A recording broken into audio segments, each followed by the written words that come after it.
വിശുദ്ധ യോഹന്നാൻ എഴുതിയ 1-ാം ലേഖനം അധ്യായം 3. നാം ദൈവമക്കൾ. കണ്ടാലും എത്ര വലിയ സ്നേഹമാണ് പിതാവ് നമ്മോട് കാണിച്ചത്. ദൈവമക്കളെന്ന് നാം വിളിക്കപ്പെടുന്നു. നാം അങ്ങനെയാണ് താനും. ലോകം നമ്മെ അറിയുന്നില്ല, കാരണം അത് അവിടുത്തെ അറിഞ്ഞിട്ടില്ല. പ്രിയപ്പെട്ടവരെ, നാം ഇപ്പോൾ ദൈവത്തിന്റെ മക്കളാണ്. നാം എന്തായി തീരുമെന്ന് ഇതുവരെയും വെളിപ്പെട്ടിട്ടില്ല. എങ്കിലും ഒരു കാര്യം നാം അറിയുന്നു: അവിടുന്ന് പ്രത്യക്ഷനാകുമ്പോൾ നാം അവിടുത്തെ പോലെ ആകും. അവിടുന്ന് ആയിരിക്കുന്നത് പോലെ നാം അവിടുത്തെ കാണുകയും ചെയ്യും. ഈ പ്രത്യാശയുള്ളവൻ അവിടുന്ന് പരിശുദ്ധനായിരിക്കുന്നത് പോലെ തന്നെ തന്നെ വിശുദ്ധനാക്കുന്നു.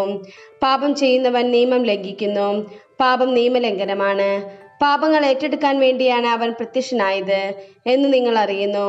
അവനിൽ പാപമില്ല. അവനിൽ വസിക്കുന്ന ഒരുവനും പാപം ചെയ്യുന്നില്ല. പാപം ചെയ്യുന്ന ഒരുവനും അവനെ കണ്ടിട്ടില്ല, അറിഞ്ഞിട്ടുമില്ല.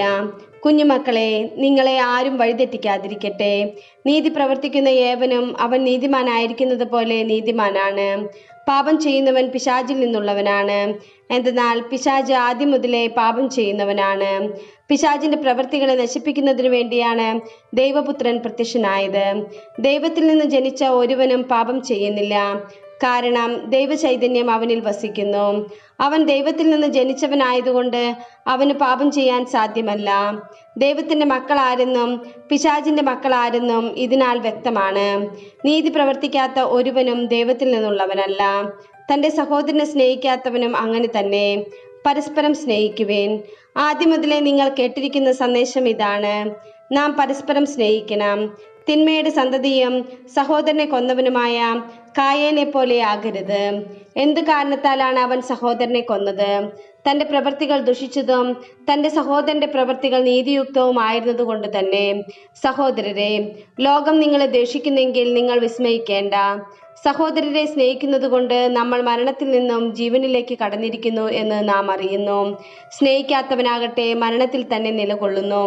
സഹോദരനെ വെറുക്കുന്നവൻ കൊലപാതകിയാണ്. കൊലപാതകിയിൽ നിത്യജീവൻ വസിക്കുന്നില്ല എന്ന് നിങ്ങൾക്കറിയാമല്ലോ. ക്രിസ്തു സ്വന്തം ജീവൻ നമുക്ക് വേണ്ടി പരിത്യജിച്ചു എന്നതിൽ നിന്ന് സ്നേഹം എന്തെന്ന് നാം അറിയുന്നു. നമ്മളും സഹോദരർക്ക് വേണ്ടി ജീവൻ പരിത്യജിക്കാൻ കടപ്പെട്ടിരിക്കുന്നു. ലൗകിക സമ്പത്ത് ഉണ്ടായിരിക്കെ ഒരുവൻ തന്റെ സഹോദരനെ സഹായം അർഹിക്കുന്നവനായി കണ്ടിട്ടും അവനെതിരെ ഹൃദയം അടയ്ക്കുന്നെങ്കിൽ അവനിൽ ദൈവസ്നേഹം എങ്ങനെ കുടികൊള്ളും? കുഞ്ഞുമക്കളെ, വാക്കിലും സംസാരത്തിലുമല്ല നാം സ്നേഹിക്കേണ്ടത്, പ്രവൃത്തിയിലും സത്യത്തിലുമാണ്. ഇതുമൂലം നമ്മൾ സത്യത്തിൽ നിന്നുള്ളവരാണെന്ന് നാം അറിയുന്നു. നമ്മുടെ ഹൃദയം നമ്മെ കുറ്റപ്പെടുത്തുന്നെങ്കിൽ തന്നെ ദൈവം നമ്മുടെ ഹൃദയത്തേക്കാൾ വലിയവനും എല്ലാം അറിയുന്നവനുമാകിയാൽ അവിടുത്തെ സന്നിധിയിൽ നാം സമാധാനം കണ്ടെത്തും. പ്രിയപ്പെട്ടവരെ, ഹൃദയം നമ്മെ കുറ്റപ്പെടുത്തുന്നില്ലെങ്കിൽ ദൈവത്തിന് മുമ്പിൽ നമുക്ക് ആത്മധൈര്യമുണ്ട്. നാം ആവശ്യപ്പെടുന്നത് എന്തും അവിടുന്ന് നമുക്ക് നൽകുകയും ചെയ്യും. കാരണം നമ്മൾ അവിടുത്തെ കൽപ്പനകൾ അനുസരിക്കുകയും അവിടുത്തേക്ക് പ്രീതിജനകമായത് പ്രവർത്തിക്കുകയും ചെയ്യുന്നു. അവിടുത്തെ പുത്രനായ യേശുവിൻ്റെ നാമത്തിൽ നാം വിശ്വസിക്കുകയും അവൻ നമ്മോട് കൽപ്പിച്ചതുപോലെ നാം പരസ്പരം സ്നേഹിക്കുകയും ചെയ്യണം. ഇതാണ് അവൻ്റെ കൽപ്പന. അവൻ്റെ കൽപ്പനകൾ അനുസരിക്കുന്ന ഏവനും അവനിൽ വസിക്കുന്നു.